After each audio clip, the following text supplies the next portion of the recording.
नमस्कार दोस्तों, मेरा नाम है मयूर लूखर। आप देख रहे हैं बियॉन्ड बॉलीवुड प्लस। बात हम करेंगे शाहिद कपूर की फिल्म देवा की। लेकिन उससे पहले मैं चाहूंगा जल्दी से आप हमारे चैनल को सब्सक्राइब कीजिए and don't forget to press the bell icon. 2025 ये पहला महीना आज खत्म हो जाएगा और इस महीने में हम जो हमने देखा है कि दर्शकों ने they have really appreciated two good cops in Hathiram Chaudhary in Paatal Lok season 2। और फिर हाल ही में जो नेटफ्लिक्स की वेब सीरीज आई थी ब्लैक वॉरेंट, उसके अंदर जहन कपूर उन्होंने जो एक ईमानदार पुलिस अफसर का रोल निभाया, जेलर का, सुनील कुमार गुप्ता, उसे भी दर्शकों ने काफी पसंद किया है। खैर, अब गुड कॉप्स के बाद अब बारी है बैड एस कॉप्स की। शाहिद कपूर की देवा वो तो आज रिलीज हो चुकी है और अगले हफ्ता आएगी हिमेश रेशमिया की फिल्म, जिसका तो नाम ही है बैड एस रवि कुमार। देवा is the official Hindi remake of 2013 Malayalam film Mumbai police, जिसे डायरेक्ट किया था रोशन एंड्रूज ने। अब एंड्रूज साहब इस हिंदी रीमेक को ही डायरेक्ट कर रहे हैं, जो कि आई थिंक बिल्कुल जस्टिफाइड है। राइटिंग क्रेडिट्स में भी आप देखें, जो मलयालम फिल्म के राइटर्स है उन्हें क्रेडिट किया गया है, बॉबी एंड संजय। लेकिन हिंदी फिल्म की जो राइटिंग की डोर है वो संभाली है हमारे दलाल भाइयों ने, अब्बास एंड हुसैन, और उनका साथ दिया है अरशद सैयद और सुमित अरोड़ा ने। मैंने जानबूझ के मुंबई पुलिस नहीं देखी, लेकिन जो कुछ इसके बारे में पढ़ा और फिर जब आज मैंने देवा देखी तो कहना पड़ेगा फर्क तो है, क्योंकि वो करना जरूरी है। और नहीं तो आप कट कॉपी पेस्ट करते हैं तो वो तो जनता पसंद नहीं करती। और बॉलीवुड की जो आई थिंक प्रॉब्लम रही है कि वो चेंजेस करने के चक्कर में कई बार जो ओरिजिनल स्टोरी है उस कोर से वो दूर हो जाता है, जो कि मेरे ख्याल से देवा के साथ नहीं है। हाँ, चीजें बदली गई है, but may be for the better. देवा एक बैड स्कॉप है फ्रॉम मुंबई। जाहिर है इनका जो एटलीस्ट इनका जो नाम है वो इतना कुछ खास नहीं है। He is known to do things by his way, ये रूल्स का इतना पालन नहीं करते। फिल्म के अंदर एक बड़ा अच्छा डायलॉग सुनने आपको मिलता है कि खुद देवा कहते हैं कि बुरे काम को जब आप कर रहे हो तो फिर आपको वर्दी नहीं पहननी चाहिए, वरना उससे वर्दी का अपमान होता है। और इसलिए इस फिल्म में आप देखेंगे काफी हद तक आपको हमारे देवा वो बिना वर्दी के दिखाई देंगे, कम से कम फर्स्ट हाफ में, बिकॉज इस दौरान वो चीज कर रहे हैं which is obviously not in the rule book. इसकी प्राइमरी कॉन्फ्लिक्ट जो है वो तो खैर इट इन्वॉल्व्स देवा और फिर है उनके साथी रोहन डिसिल्वा, प्लेड बाय पावेल गुलाटी। अब रोहन डिसिल्वा इन्हें अपनी वीरता के लिए मेडल मिलने वाला है। अब सैडली जब इन्हें मेडल मिलने वाला था ये इस मंच पे थे, एक भाषण दे रहे थे और उसी वक्त फिर किसी ने इनकी गोली से इनकी हत्या कर दी। अब बंदूक कहाँ से आई, सामने से हमारे देवा देखते हैं कि कोई कंस्ट्रक्ट बिल्डिंग है अंडर कंस्ट्रक्शन, और वो कैमरामैन के बड़ा कैमरा जो बड़ा कैमरा होता है उससे वो देखते हैं कि जैसे कोई ऊपर से भाग के नीचे आ रहा है। इनका नाम इतना कुछ खास नहीं, लेकिन इसके बावजूद भी इन्हें ये केस इसलिए दिया जा रहा है क्योंकि देवा के जीजा है फरहान खान, प्लेड बाय प्रवेश Rana. Farhan is the deputy commissioner of police, और अपने साले के कई हरकतों पे जीजा ने पानी तो नहीं फेरा, लेकिन उन्होंने अपने साले को बचाया है। लेकिन फरहान सोचते हैं कि ये केस सॉल्व करने के लिए यह देवा से बेहतर कोई पुलिस ऑफिसर नहीं है। अब इसकी छानबीन करते हुए फिर देवा को उन्हें कुछ ऐसा पता चलता है, जो कि फिल्म का ओपनिंग सीन आप देखें कि कैसे बड़े टेंस लग रहे हैं हमारे देवा, बाइक पे चल के आ रहे हैं और वो फरहान से बात कर रहे हैं फोन पे, ये कह के कि ये केस सॉल्व हो चुका है, और जहां वो किलर के बारे में बताने वाले हैं, लेकिन तब उनका एक्सीडेंट हो जाता है और इस एक्सीडेंट में उनकी मेमोरी या फिर पार्शियल मेमोरी लॉस चली जाती है। Hero losing is memory. अब ये जो किस्सा है ये तो हम कई नॉट जस्ट इंडियन फिल्म्स, खासकर विदेशी फिल्मों में देख चुके हैं। द बॉर्न सीरीज है मैट डेमन की, उसके अंदर भी कुछ ऐसा ही आपने को देखने को मिला।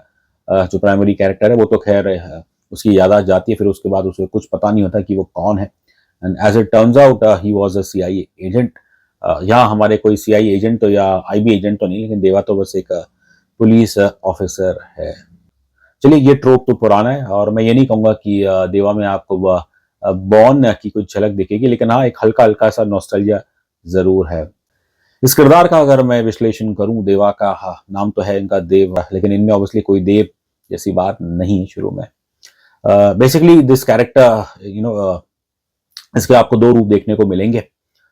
This starts of from being like a bad cop, और फिर इंटरवल के बाद आप देखेंगे तो फिर तो ये एक गुड कॉप जैसा आता है, और इंटरवल के बाद ये फिर यूनिफॉर्म पहनने लग जाता है रेगुलरली। शेव कर लिए इसने खुद इसके साथ ही दंग है कि भाई अरे इसे आखिर हो क्या गया है। अब सवाल यही है कि क्या एक एक्सीडेंट से पार्शियल मेमोरी लॉस होने के बाद क्या एक इंसान जो मोरालिटी उसके पास पहले नहीं थी, अब क्या मेमोरी लॉस के बाद वो मोरालिटी, वो नैतिकता क्या वो जाग जाती है? अब मैं तो खैर इसके बारे में नहीं कह सकता हूँ, ये तो हमारे जो एक्सपर्ट्स हैं मेडिकल के वही बता पाएंगे। लेकिन इसका कैरेक्टर का मैं कहूँगा एक ट्रांजिशन होता है पोस्ट दिस एक्सीडेंट। अब हाउ बिलीवेबल इट इज, ये तो खैर फैसला मेरे ख्याल से दर्शक ही कर सकते हैं। देवा की आई थिंक प्रॉब्लम यही है कि ओवरऑल जो उसकी राइटिंग है एंड स्क्रीन प्ले, बस इन पार्ट्स ही ये आपको बांध के रखता है। फिल्म का जो सेकंड हाफ है, खासकर आखिरी के कुछ मेरे ख्याल से 30-40 मिनट्स, हाँ वो अच्छे हैं। लेकिन ओवरऑल ये फिल्म ये आपको इतना बांध के नहीं रखती है। एक चीज जो मुझे शायद थोड़ी अचंभित लगती है वो ये है कि चाहे वो देवा का हो या फिर रोहन डे सिल्वा, अब इनकी जो दुनिया, इनकी जो कॉन्फ्लिक्ट है उसके अंदर, without revealing anything, but in दोनों की लॉयल्टी, उस पर हम जरूर सवाल खड़ा करेंगे कि भाई ऐसे कैसे ये हो सकता है कि बस एक पल में आपने एक अपनी सर्टेन लॉयल्टी उसे आपने अब नजरअंदाज कर दिया। लाइक आई सेड, मैं कुछ बता नहीं सकता वरना खुलासा हो जाएगा। बतौर अभिनय शाहिद कपूर 50-50 लगे मुझे इस फिल्म में, क्योंकि there are different shades to this character, one pre accident and post accident देवा।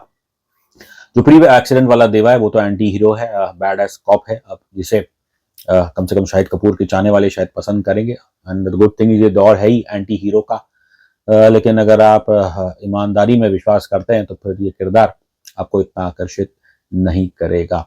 इसका अगर आप लुक देखें, छोटे बाल, दाढ़ी, मुंह में बार, लगातार सिगरेट दारू पीता है, अय्याशियां करता है, और उस वक्त तो ऐसा लग रहा था कि जैसे कि किसी कबीर सिंह बस उन्हें पुलिस की नौकरी दे दी है। एंड लेकिन उसके बावजूद भी वो वही देवा वही कर रहा है जो उसे पसंद है। पोस्टर में, पोस्टर द्वारा शायद मेकर्स ने कोशिश की ये बताने के लिए कि एक अमिताभ बच्चन को जैसे ट्रिब्यूट दिया है, क्योंकि पोस्टर में बच्चन साहब की जो एंग्री यंग मैन की जो इमेज है from the films in his 70s, उनकी झलक आपको पोस्टर में दिखती है। लेकिन मेरी राय में आप देवा को you can compare with any of Amitabh Bachchan iconic characters, the iconic angry young man characters. Post accident वाला देवा बस जैसे कि उसकी नैतिकता अचानक जाग चुकी है आफ्टर द मेमोरी लॉस। और यहाँ पे मुझे लगा कि कुछ सीन में एकदम ही स्पेशली जो बॉडी लैंग्वेज है वो मेरे को थोड़ी इतनी कन्विंसिंग नहीं लगी। एक I would say more than a cop, कुछ सीन में तो एक जॉनी ब्रावो जैसे दिख रहे हैं। और इंटेंसिटी मेरे ख्याल से इवन इन दिस फेज में शाहिद कपूर की ठीक ठाक है। लेकिन यही है कि जब स्क्रीन प्ले लगातार बांध के नहीं रखता है और अगर लीड एक्टर उसकी परफॉर्मेंस भी मैं कहूँ उसमें भी इनकंसिस्टेंसी है, तो बड़ा मुश्किल हो जाता है ऐसी फिल्म को संभालना। एक चीज और है इस फिल्म के बारे में कि आप देखें तो लगभग 95% ऑफ द स्क्रीन प्ले में आपको शाहिद कपूर ही दिखाई देंगे, और जब ये होता है तो फिर उस लीडिंग कैरेक्टर पे भी काफी प्रेशर बढ़ जाता है। यदि परफॉर्मेंस इतनी अप टू द मार्क नहीं हो, पैची हो, एंड देन फिर दर्शक शायद वही चेहरा देख के वो शायद बोर होने लगता है। बाकी एक्टर्स की बात करूं तो पावेल गुलाटी थोड़े अजीब से लगे वो अपने इस राइटिस्कॉप के अवतार में, और उनकी परफॉर्मेंस भी कुछ इतनी खास नहीं है। और फिर हमारे Pravesh Rana, at least compare to some of his earlier films, यहाँ पे ऐसा लग रहा है कि वो एक्टिंग करने की प्रयास कर रहे हैं। पूजा हेगड़े ऐसा कुछ इतना खास रोल है नहीं उनका, वो एक जर्नलिस्ट प्ले कर रही है।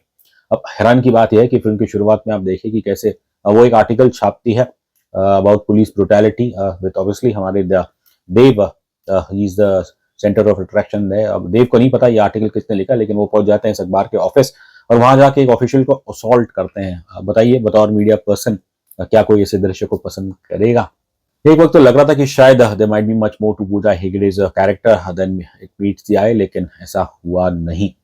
देवा की स्टोरी प्रॉमिसिंग थी, स्क्रीन प्ले इतना कुछ खास नहीं है, डायरेक्शन भी एवरेज है। और जैसे कि मैंने कहा, जो मेजर स्टिकिंग पॉइंट मेरे लिए वही है कि इसकी दुनिया में कैसे लॉयल्टी और मोरालिटी वो एक जैसे कि हादसे में बदल जाती है। और लेकिन फिल्म की जो कंसिस्टेंट पॉइंट है वो है इसकी सिनेमाटोग्राफी बहुत ही कमाल की शूट की गई है। कई ऐसे सीन्स है, खासकर मुझे एक सीन जो मेरे जहन में अभी भी है कि जब हमारे देवा वो बात कर रहे रोन डिसिल्वा से और रूम के अंदर ये दोनों हैं और विंडो के बाहर से ये सीन शूट किया गया है। जब आप वो दृश्य देखेंगे तो पता चलेगा कि डीओपी और उनकी टीम वाकई बिल्कुल स्किल्ड है। इसका बैकग्राउंड म्यूजिक भी काफ़ी अच्छा है और जो एक देवा का जो थीम सॉन्ग है इसके अंदर आपको एक मराठी बोल है वो बिल्कुल एकदम कहूँगा झकास है। मैंने अक्सर कहा है कि शाहिद कपूर जैसा बेहतर डांसर बॉलीवुड में कोई नहीं है, लेकिन दुर्भाग्य से उनकी ये क्षमता बहुत कम देखने को मिली है फिल्मों में। देवा में जो ये भसड़ गाना है उसके अंदर जो ये भसड़ मचा रहे हैं या जो डांस कर रहे हैं दैट इज ट्रूली आउटस्टैंडिंग। खैर ये चीज़ें कभी काफ़ी नहीं होती है आज के दौर में कि किसी फिल्म को उसका एक्सपीरियंस बदल दे। ओवरऑल मैं कहूँगा कि दर्शक वो डिसअपॉइंट ही होगा कि जैसे ये फिल्म निकल के आई है। कुछ शब्द इस फिल्म के प्रोड्यूसर के बारे में भी कह देते हैं। सिद्धार्थ रॉय कपूर नॉर्मली तो खैर वो जो फिल्में बनाते हैं आर्ट हाउस ड्रामा रहती है लेकिन इस फिल्म द्वारा शायद सिद्धार्थ रॉय कपूर ने भी कोशिश की है to enter the mainstream space, लेकिन इस कोशिश में दुर्भाग्य से मेरे ख्याल से वो नाकाम ही साबित होते हैं। खैर फिर भी मुझे लगता है कि शाहिद कपूर के फैंस वो इस फिल्म को शायद देखने जरूर जाएंगे। रही बात रेटिंग की तो मैं देता हूं देवा को 5 में से सिर्फ 2 स्टार्स।